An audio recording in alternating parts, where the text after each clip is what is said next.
학교에서 잘리기 일보 직전, 사춘기에 부모하고 엄청난 갈등이 있는 아이들, 가장 나이 어린 애가 초등학교 6학년에서부터 고등학교 2학년까지 걔네들이랑 같이 살아야 되는 거예요. 이거는 그때의 삶을 딱 한마디로 요약하면요, 진짜 거짓말 안 보태고 1년 365일 중고등부 수련회 하면서 산다고 보시면 돼요. 그때부터 저희 집사람은 밥사역을 하기 시작했어요.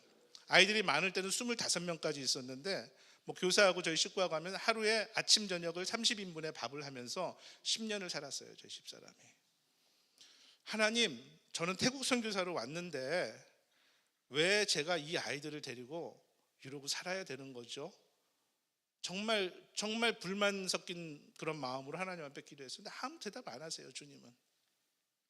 근데 저희 기숙사에 그때 아주 강력한 그 룰이 있었어요. 기숙사 입사 서약 원서를 쓰는데 부모가 사인하고 학생이 사인을 하는데 매일 저녁 먹고 나서 30분씩 큐티를 하는데 정당한 이유 없이 큐티를 3번 이상 빠지면 아웃. 기숙사에서 퇴사시켜도 아무런 이의를 제기하지 않는다는 조항이 들어있었어요.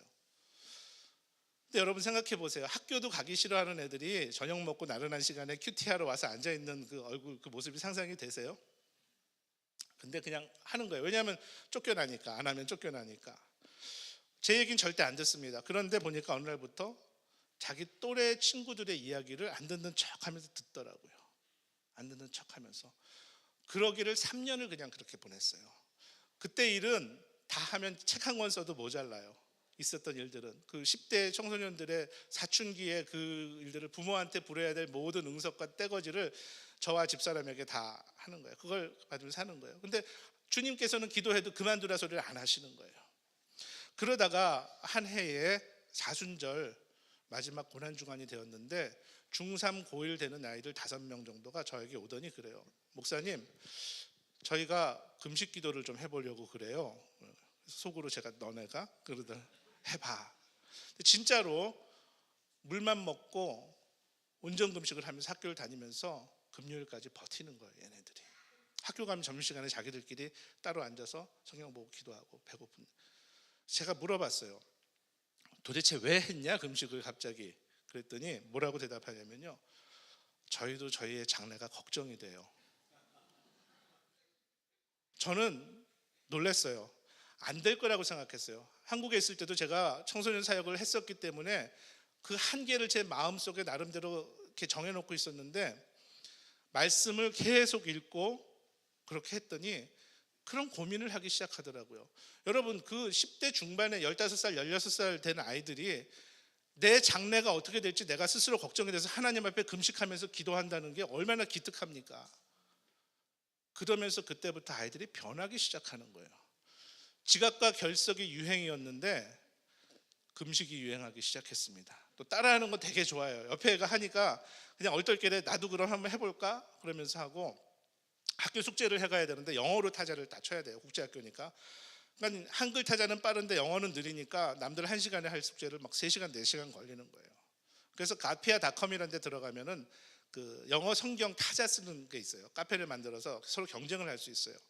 그거를 하게 했는데 1년 동안 이 아이들이 NIV 영어 성경 신구약을 2번을 타이핑했어요. 여러분, 구약 성경에 나온 그 어려운 이름들 그 영어 철자 타이핑하려면 진짜 힘들어요. 근데 그거를 2번을 1년에 하더라고요. 그러면서 아이들과 사는 삶이 바뀌기 시작했어요. 즐거웠어요. 방학 때 집으로 돌아가면 부모들이 놀래요. 우리 아이에게 도대체 무슨 일이 생긴 거냐고. 그러면서 이거구나 하는 생각이 들기 시작했습니다. 그때 금식하였던 아이들은 불가능하다고 사람들이 생각했을지 모르죠. 한동대학 가고 펜실베니아 주립대학 가고 스위스 호텔 경영대학 가고 다 그렇게 하나님께서 길을 인도해 주셨어요. 장래를 위해서 고민하면서 금식하면서 기도한 아이들에게 하나님이 주신 상급이라고 저는 그렇게 믿습니다.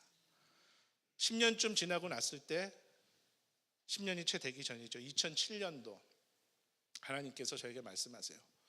자, 이제 연습 끝. 가서 여기서 연습한 거 태국 아이들에게 가서 해라.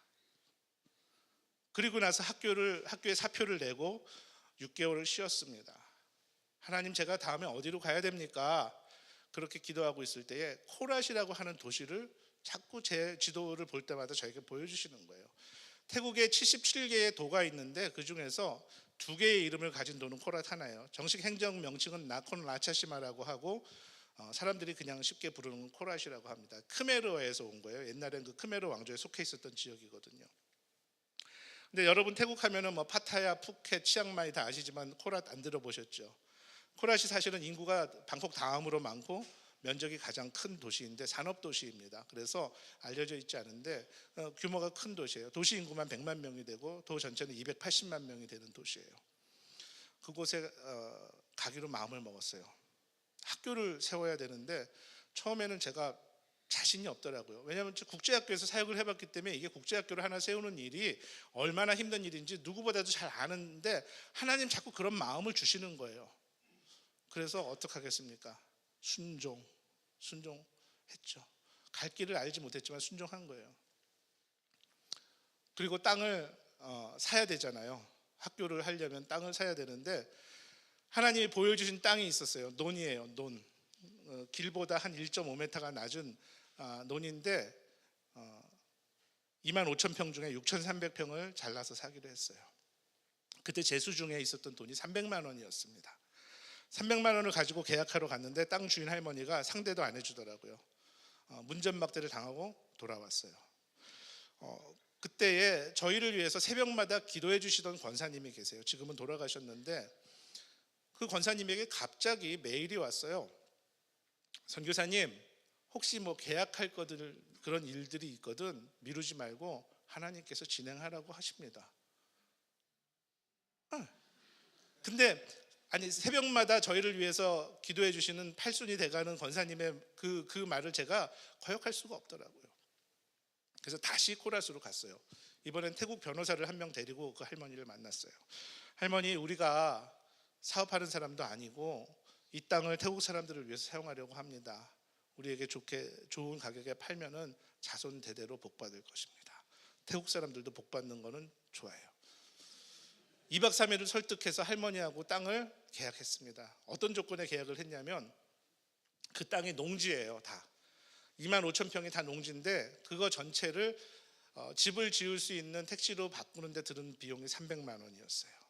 할머니 땅을 다 바꿔주고 이 중에서 6,300평을 제가 잘라서 살 텐데 3개월 후에 그 땅 문서가 방콕까지 갔다가 와야 되고 그 바꾸는 기간이 3개월이래요. 3개월 후에 내가 나머지 2,700만 원을 가지고 와서 본 계약을 하고 3년 동안 할부로 땅을 사겠다고 6개월마다 땅값을 한 번씩 내는데 이자는 없다고.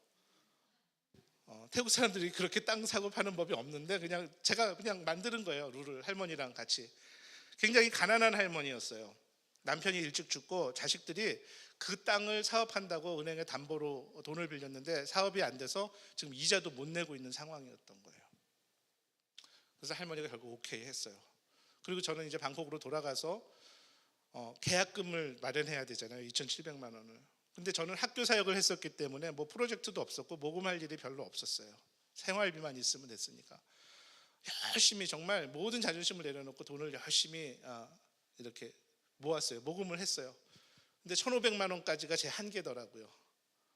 이제 할머니하고 계약할 날짜가 약속한 날짜가 열흘 남았는데 도저히 방법이 없어요. 근데 그때 저에게 굉장히 달콤한 유혹이 다가왔습니다. 여러분 항상 중요한 일을 앞두고는 왜 하나님은 그런 유혹을 주시는지 모르겠어요. 제가 있었던 그 뱅콕 크리스천 스쿨에서 저에게 교장으로 오지 않겠냐는 연락이 온 거예요. 사실 저는 그 학교의 가장 바닥부터 시작해서 교장 직전의 포지션까지 다 거쳤었거든요. 근데 정말 고민되더라고요. 그 학교는 이미 300명의 학생과 45명의 교직원이 있는 유치원에서 고3까지의 학생이 있는 학교예요. 저는 그냥 가면 돼요. 가면 되는데 가면 안 될 것 같기도 하고 가면 될 것 같기도 하고 그래서 금식하면서 아내하고 같이 3일 동안 금식하면서 기도했어요. 하나님, 제가 금식하는데 이 기간 안에 분명한 사인을 보여주시지 않으면 저는 그냥 이렇게 승낙하고 이 학교 교장으로 가겠다고. 그런데 딱 이틀째 되는 날에 한국에서 연락이 왔어요. 제가 처음 전도사로 있을 때 모셨던 목사님을 통해서 어떤 분이 무명으로 1,200만 원을 헌금하신다고. 그렇게 많은 그 선교 헌금을 받으면서 별로 안 반가웠던 적이 처음이었습니다. 하나님 앞에 제가 약속한 게 있으니까 그거 받아서 땅을 계약했어요. 저는 처음에 받은 비전이 너무 커가지고 하나님 주신 마음이 너무 커서 한국에 나오면은 막 그냥 돈 많고 믿음 좋은 분들이 저에게 선교사님 이거 학교하세요 그러고 막 도와줄 줄 알았어요. 전혀 아닌 거예요. 심지어는 제 이야기를 들으려고조차 하지 않더라고요. 미국에 가면은 좀 도와줄까 해가지고 미국으로 갔어요. UMC 교회들을 찾아다니기 시작했어요. 근데 거기는 한국보다 더 하더라고요. 미국에 갔다가 보스턴에서 감기가 몸살이 잔뜩 걸려가지고 아무것도 할 수 없어요. 보스턴에 어떤 아는 권사님 댁에서 그냥 하루 두 끼 먹고 그냥 잠만 자고 그렇게 휴식을 취하고 있었어요. 아침에 딱 눈을 떴는데 창밖이 눈이 하얗게 3월인데 눈이 너무 예쁜 정원이 있는 거예요. 근데 그걸 보면서 저는 아름답다는 생각이 안 들고 하나님 저를 그냥 여기까지만 해주세요. 여기서 저를 그러면 데려가 주셨으면 좋겠어요. 너무 힘드니까. 하나님 주신 비전은 너무 컸는데 그 비전을 따라가면서 사는 삶이 너무 힘든 거예요. 근데 제가 또 그럴 때 혼자서 잘 이겨내면 좋은데 그거를 굳이 집사람한테 연락을 해가지고 여보 나 이거 힘들어.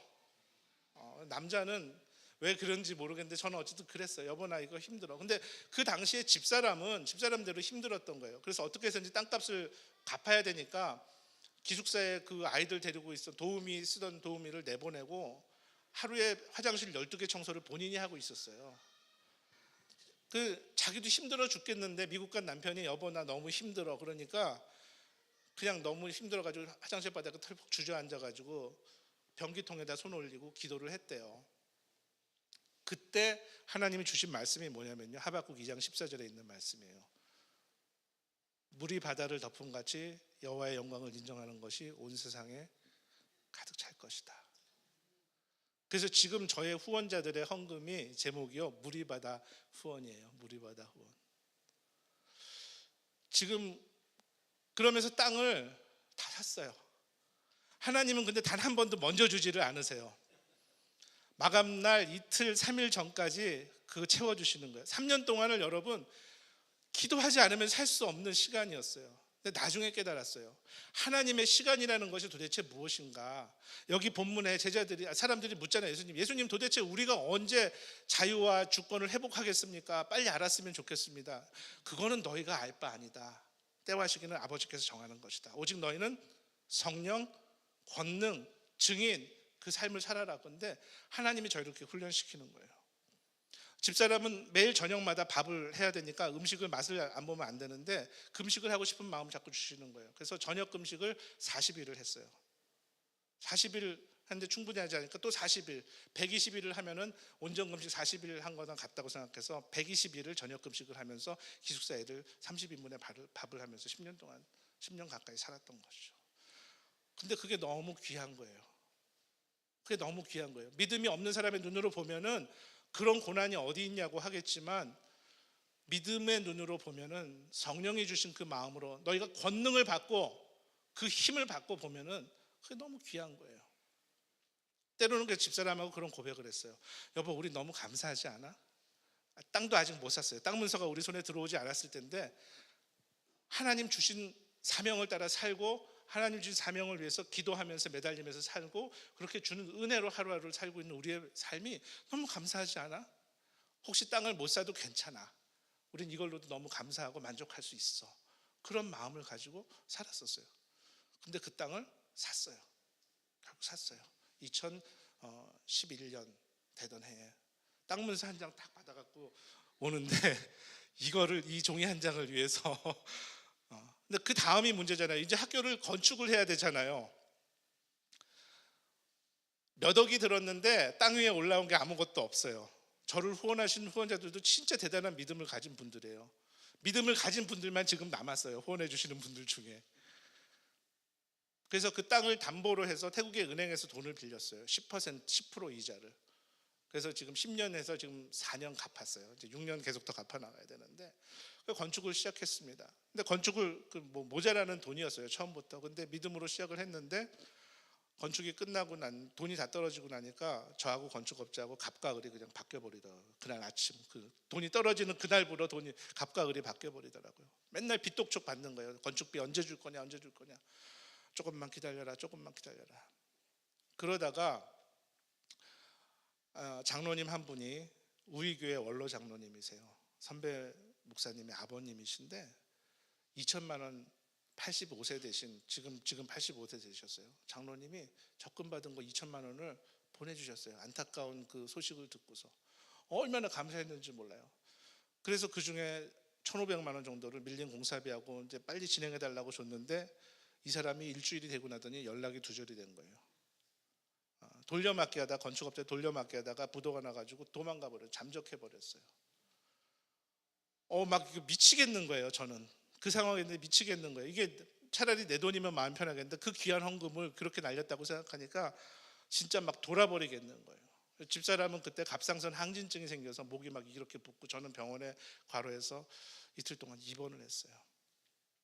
퇴원을 해서 다시 이제 그 땅에 와서 앉아 있는데 너무 기가 막힌 거예요. 그냥 사무실 건물 이제 지붕도 없이 골조만 올라가 있고 거기에 의자 하나 놓고 앉아서 공사할 때는 지키던 사람이 있는데 다 가버리고 제가 이제 거기 의자에 앉아 땡볕에 앉아서 거기를 지켜야 되는 상황이 된 거예요. 막막한 거예요. 그때 하나님이 저를 살리신 두 번째 말씀을 주셨어요. 살면서 여러분 이런 뭐라고 표현하죠? 이제 한국말이 생각이 안 나요.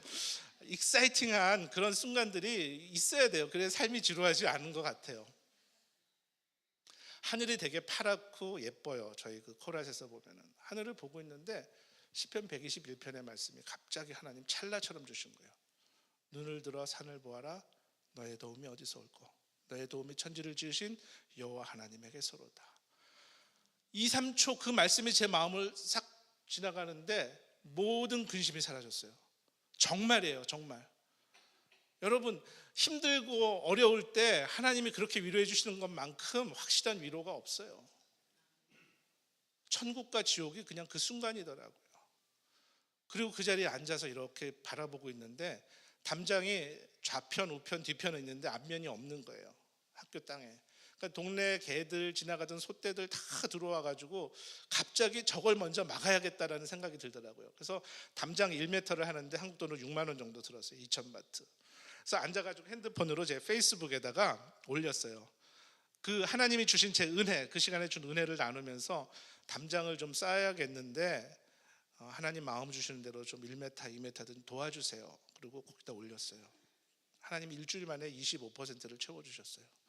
3년 동안 연락 안 되던 동기가 갑자기 여선교회에서 보내는 거라면서 교회에서 헌금을 보내왔어요. 그리고 한 달이 지나서 그게 다 채워질 것뿐만이 아니라 나머지 건축을 진행할 수 있는 후원이 생각하지도 않았던 곳에서 들어오기 시작했어요. 그래서 학교 건축이 일단락이 될 수 있었습니다. 지금 제가 얘기해 준 것을 동영상으로 제가 잠깐 한 2분 30초 편집한 게 있어요. 한번 잠깐 좀 보여주시겠습니다. 첫 번째 거. 주께서 주신 동산에 저게 이제 처음 논이었을 때였습니다. 흙을 갖다 붓는 토목 공사를 하는 거죠. 내 모든 삶을 드리리. 청년들이 와서 이제 잔디 심고 지하수 파는 거. 이제 담장을 처음 좌측 우측 뒷면 담장을 쌓을 때였습니다.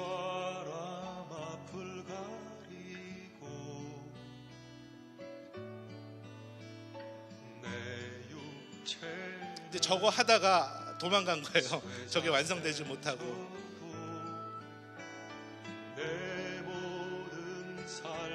저희 집사람하고요.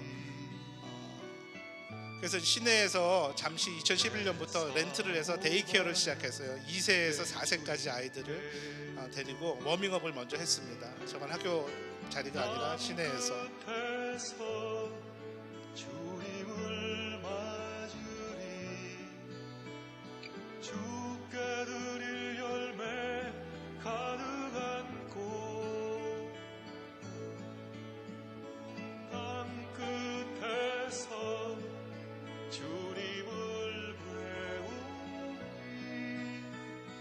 주께 드릴 노래 가득한 곳 땅의 모든 끝 찬양하라.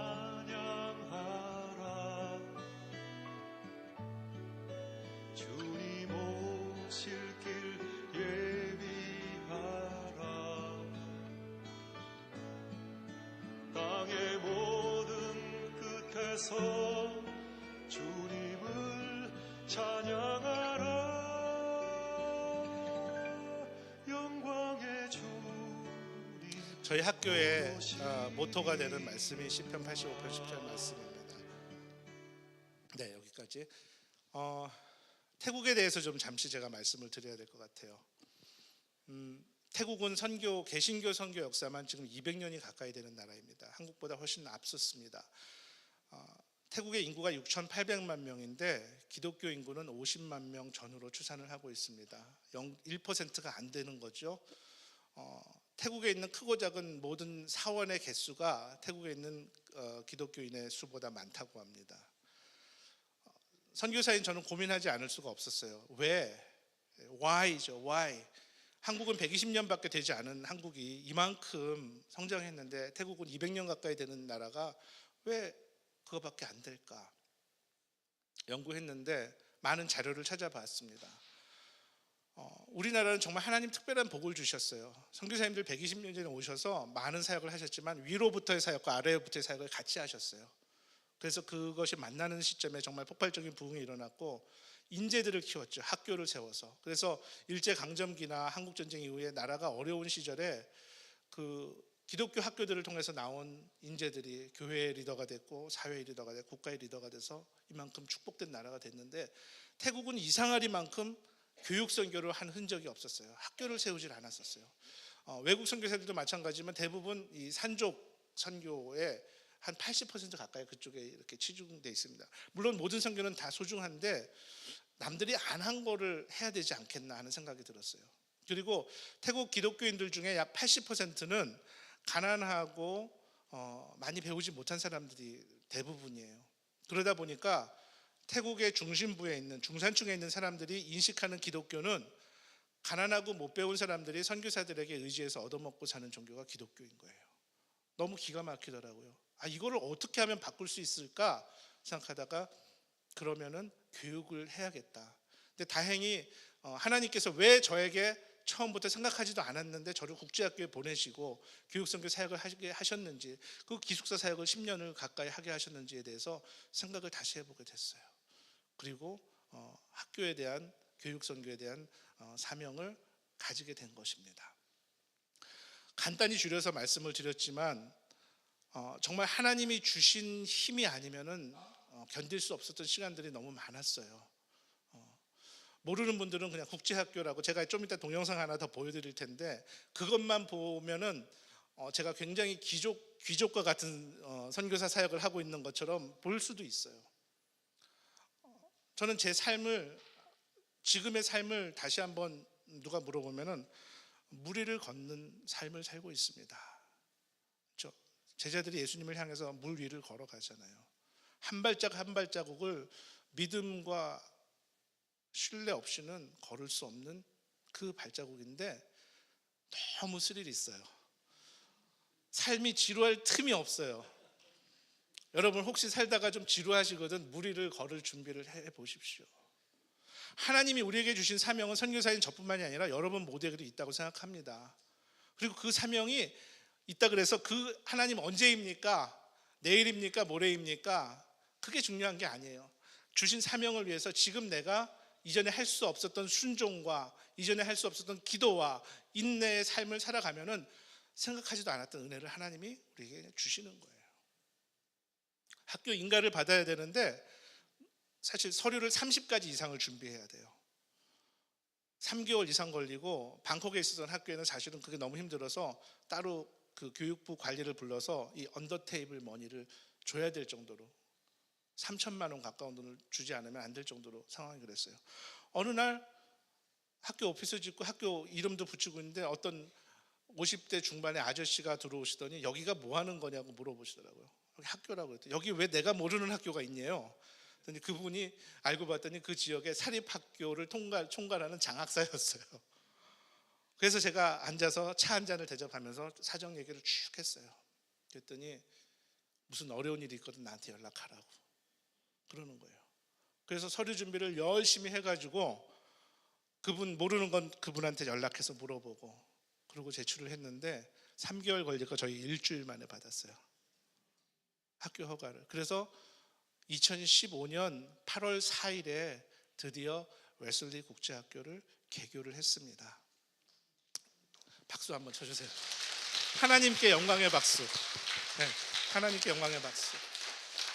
8명의 학생으로 시작을 했습니다. 2015년 8월 4일에 지금 하나님께서 42명의 출석 학생과 이제 3월 달 되면 태국 학기가 바뀌거든요. 대기하려고 웨이팅해서 있는 학생들이 8명이 있어요. 50명 채워주셨어요. 작년에는 2월 달에 초등학교 건물 교실 4개 있는 건축을 시작해서 9월에 끝났어요. 1억 2천이 들어가는 공사였는데 그거 돈 하나도 없이 그냥 무리를 걷는 마음으로 시작을 했는데 하나님이 또 채워주셨어요.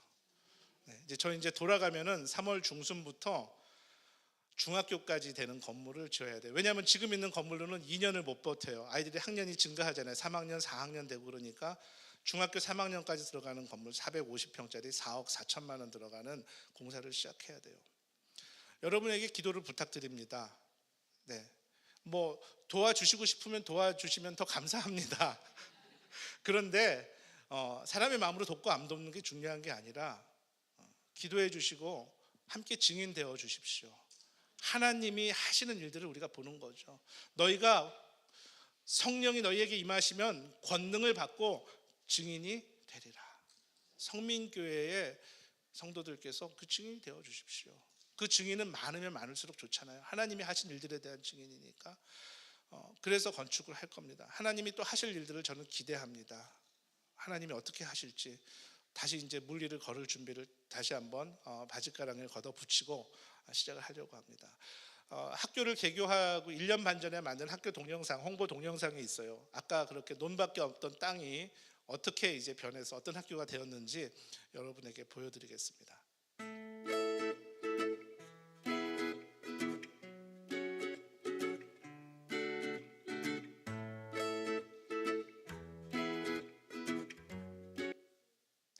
풀 화면으로 예.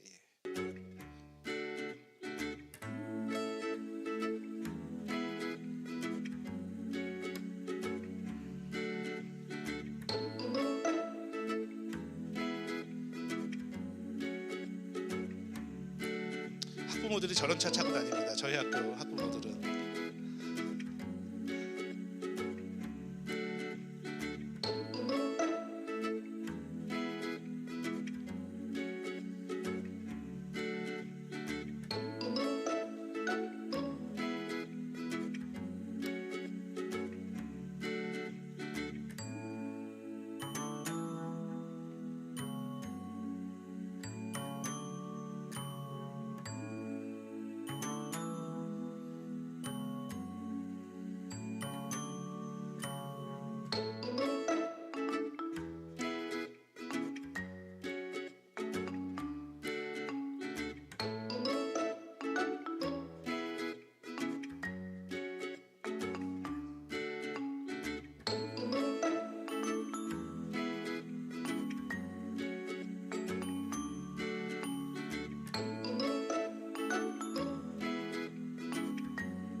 Wesley International School, we are more than a school, we are a family.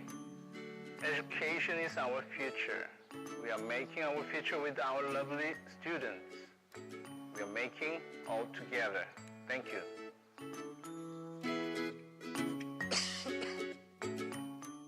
이제 학부모들이에요. 학교에 아이들을 보냈더니 어떤 점이 좋았다, 뭐 그런 걸 얘기해 주는.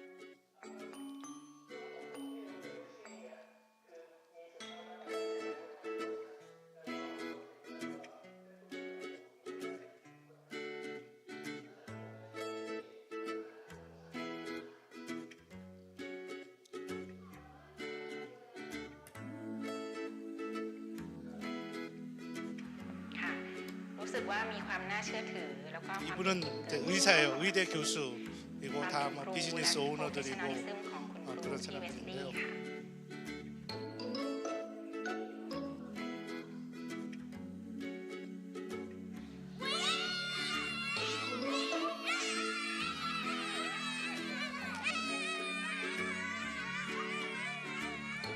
네, 여기까지.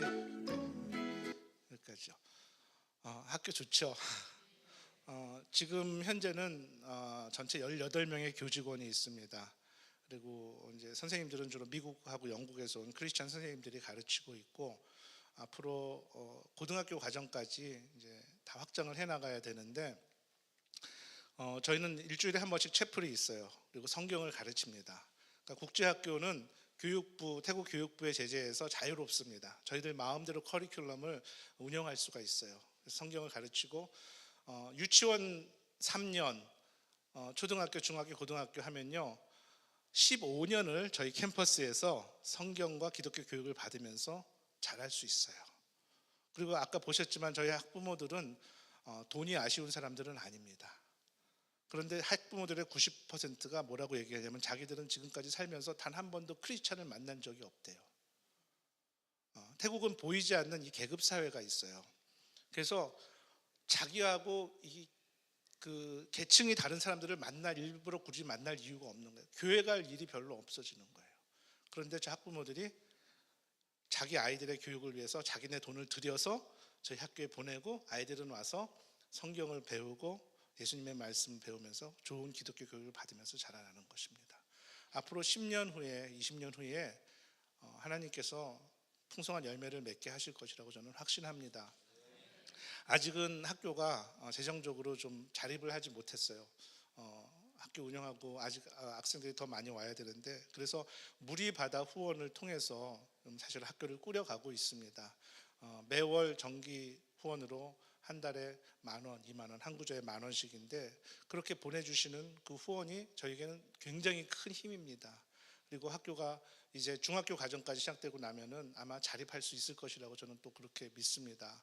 그래서 오늘 두서없이 지난 시간 동안 태국에서 살면서 하나님이 저와 함께 하셨던 시간, 하나님이 주신 은혜들, 그리고 웨슬리 학교가 어떻게 탄생하게 되었고 앞으로 어떤 비전을 가지게 되었는지 함께 나누었습니다. 생각나실 때마다 기도해 주시고, 또 하나님 마음 주시면 무리바다 후원을 함께 동참해 주시고, 또 이제 시작해야 될 중학교 건축을 위해서도 함께 기도로 동참해 주시면 큰 힘이 될 것입니다. 감사합니다.